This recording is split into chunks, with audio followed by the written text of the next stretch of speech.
کہ میں کہیں پانی پیوں میری گردن پیالے کی طرف، کٹورے کی طرف، برتن کی طرف جھکی ہوئی ہو، اور میں پانی اچھی طریقے سے پی بھی نہ پاؤں، اور پانی پینے کے دوران میں ہی آپ اپنی تلوار میری گردن پر نہ چلا دیں، مجھے اس بات کا ڈر لگتا ہے۔ حضرت عمر فاروق نے فرمایا، اے ہرمسان، تو نہیں جانتا میں محمد رسول اللہ صلی اللہ علیہ وسلم کا ساتھی ہوں، اور محمد کا ساتھی کبھی جھوٹ نہیں بولتا، محمد کا ساتھی کبھی وعدہ خلافی نہیں کرتا، لیکن میں تجھ سے ابھی وعدہ کرتا ہوں، میں ابھی تجھ سے وعدہ کرتا ہوں کہ جب تک تو یہ پانی پی نہیں لے گا تب تک میں اپنی تلوار تیری گردن پر نہیں چلاؤں گا۔ اتنا کہنا تھا کہ وہ ہنسنے لگا۔ عمر فاروق نے کہا، ہنس مت، جلدی پانی پی، تیری زندگی اتنی ہی دیر ہے جتنی دیر تو پانی پی رہا ہے۔ اب وہ حسین کہتا ہے، عمر اب تو مجھے تیرا باپ بھی نہیں قتل کر سکتا۔ کہا کیوں نہیں قتل کر سکتا؟ کہا سنو، محمد کا ساتھی کبھی جھوٹ نہیں بولتا، محمد کا ساتھی کبھی وعدہ خلافی نہیں کرتا، اور آپ نے ابھی مجھ سے وعدہ کیا ہے کہ جب تک میں یہ پانی پی نہیں لوں گا تب تک آپ اپنی تلوار میری گردن پر نہیں چلاؤ گے۔ جو میں یہ پانی پھینکتا ہوں، اس نے وہ پانی کا برتن زمین پر پٹک دیا، سارا پانی زمین میں پھیل گیا، اور کہنے لگا، ہے عمر، نہ میں یہ پانی پیوں گا نہ آپ کی تلوار میری گردن پر چلے گی۔ پانی پھینک دیا۔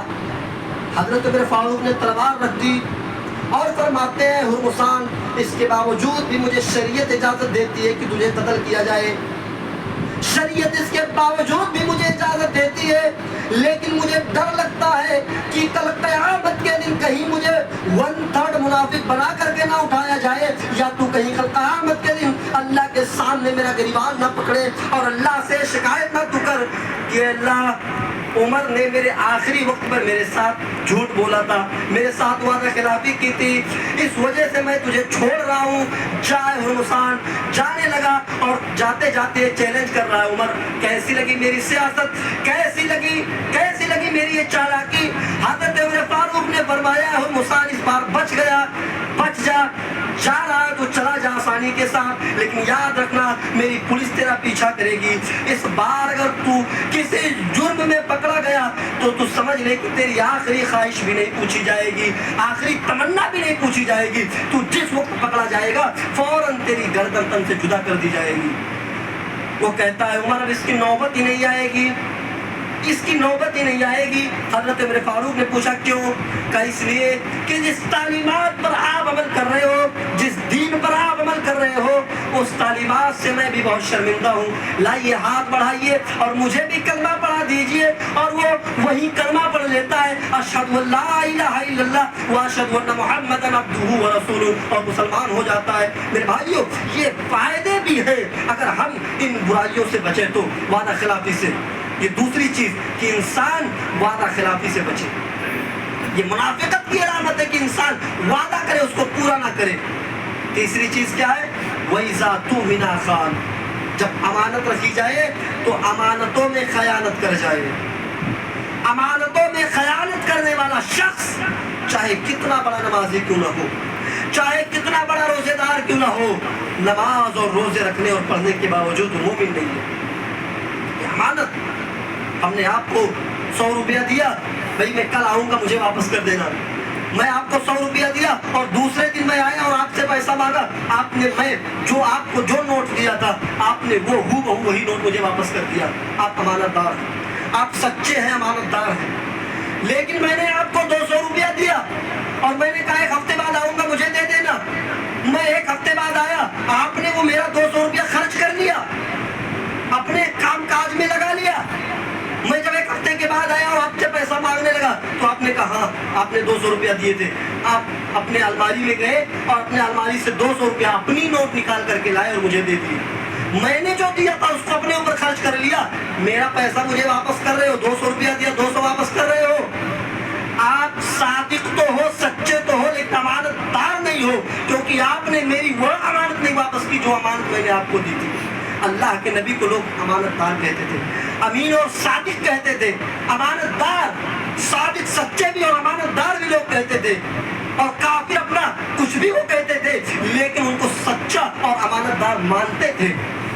اپنی امانتوں کو، اپنے سامان کو بطور امانت اللہ کے رسول کے رکھ کر کے جاتے تھے، اور ایسے موقع پر کہ جب کافروں کہ نبی اپنے بستر پر حضرت علی کو لٹا دیتے ہیں اور کہتے ہیں علی میرے پاس کافروں کی کچھ امانت رکھی ہوئی ہے، میں نکل رہا ہوں اللہ کے حکم سے، جا رہا ہوں، تم جو میرے پاس امانت کافروں کی رکھی ہوئی ہے میرے جانے کے بعد کل تم اس امانت کو ان کے یہاں پہنچا دینا، ان کو دے دینا، کیونکہ وہ ان کی امانت ہے اور میں تمہیں فلاں جگہ ملوں گا۔ میرے بھائیوں، تلوار لے کر کے کافر مارنے کے لیے نکلے ہوئے ہیں، ان کی امانت رکھی ہوئی ہے۔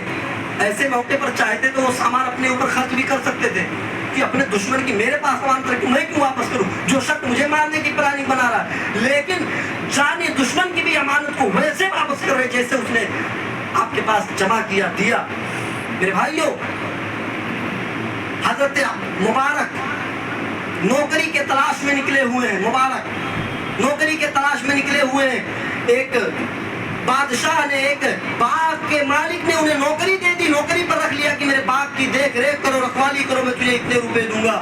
حضرت مبارک اس کی باغ کی رکھوالی کرنے لگے اور رکھوالی کرتے کرتے، اس کی دیکھ ریکھ کرتے کرتے 5 سال کا عرصہ گزر گیا۔ 5 سال کا، 5 سال کوئی معمولی وقت نہیں ہوتا ہے، 5 سال میں حکومتیں بدل جاتی ہیں۔ 5 سال تک اس باغ کی رکھوالی کرتے رہے، اس میں پانی ڈالتے رہے، اس کی صاف صفائی کا خیال رکھتے رہے۔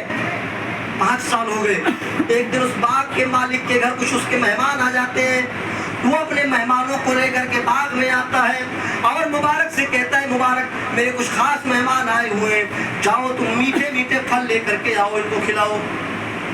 حضرت مبارک جاتے ہیں، 2 پھل اس درخت سے، 2 پھل اس درخت سے، 2 پھل اس درخت سے، الگ الگ درختوں سے 2 پھل لے کر کے آتے ہیں ٹوکرے میں بھر کر کے اور اس مہمانوں کے سامنے رکھ دیتے ہیں۔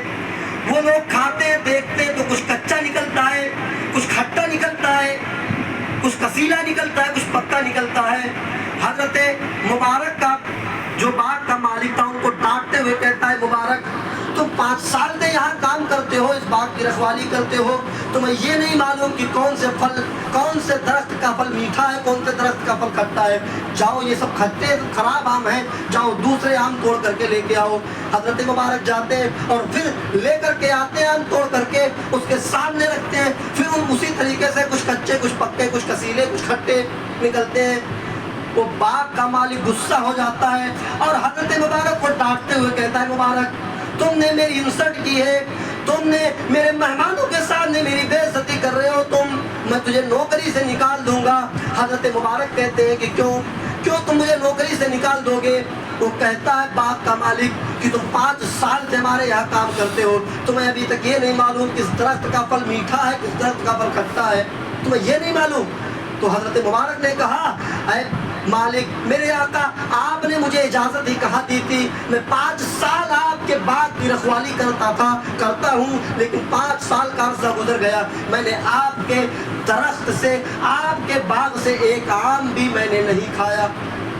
حضرت مبارک کا مالک، باغ کا مالک چونک جاتا ہے کہ 5 سال تک باغ کی دیکھ ریکھ کرتا رہا اور ایک پھل بھی نہیں کھایا۔ کہا کیوں نہیں کھائے؟ کہا آپ نے اجازت ہی نہیں دی، آپ نے مجھے ماہانہ روپیہ دینے کی بات کی تھی، آپ نے اگر مجھ سے یہ کہا ہوتا کہ میں اتنا روپیہ دوں گا مہینے کا اور اگر تمہیں بھوک لگے تو 2-4 پھل کھا بھی سکتے ہو تو میں کھاتا، لیکن آپ نے اجازت نہیں دی، اس لیے میں نے پھل نہیں کھایا، میں نے پھل نہیں کھایا۔ وہ باغ کا مالک اپنے مہمانوں کو لے کر کے گھر جاتا ہے، کھانا والا کھلا کر کے ان کو بھیج دیتا ہے، رات میں اپنے بیوی کے پاس جاتا ہے وہ باغ کا مالک اور کہتا ہے اپنی بیوی سے میری بیوی جو میری بیٹی خوبصورت ہے، حسین و جمیل ہے، نیک ہے، میں اس کے لیے ایک لڑکے کی تلاش کر لیا ہوں۔ بیوی نے کہا بتاؤ کون سے لڑکے کی تلاش کر لیے ہو، کہاں کا لڑکا ہے، کون سا ہے؟ اس نے کہا، باغ کے مالک نے کہا یہ اپنا مبارک جو باغ کی رکھوالی کرتا ہے۔ بیوی نے کہا ڈانٹتے ہوئے کہ آپ اس اپنے نوکر کو جو باغ کی رکھوالی کرتا ہے، چند روپے کماتا ہے، آپ اپنی بیٹی کی نکاح اس کے ساتھ کرو گے، کیا آپ کی بیٹی اس کے ساتھ خوش بھی رہے گی؟ اتنے روپے کماتا ہے یہ وہ۔ حضرت مبارک کہتے ہیں اللہ کی قسم میری بیٹی اس سے زیادہ خوش اور کہیں کسی کے پاس رہ ہی نہیں سکتی، کیونکہ جو میری امانت کو 5 سال تک اس کی رکھوالی کرتا رہا لیکن میری امانت میں خیانت نہیں کیا، وہ میری بیٹی کی بھی امانت میں خیانت نہیں کرے گا۔ مجھے یقین ہے کہ وہ بہت اچھی طریقے سے بیوی کے حقوق بھی جانتا ہوگا. اس سے زیادہ خوش کہیں میری بیٹی رہ ہی نہیں سکتی ہے. لہٰذا اس باغ کے مالک کی بیوی بھی مان گئی اور اپنی بیٹی کا نکاح اس مبارک کے ساتھ کر دیتے ہیں. حضرت مبارک اور اس لڑکی کی شادی ہو جاتی ہے. دونوں ایک ساتھ رہنے لگتے ہیں. مجامعت ہوتی ہے بستری ہونے کے بعد. ان دونوں کے ذریعے سے ایک بچہ پیدا ہوتا ہے جس کا نام عبداللہ رکھتے ہیں.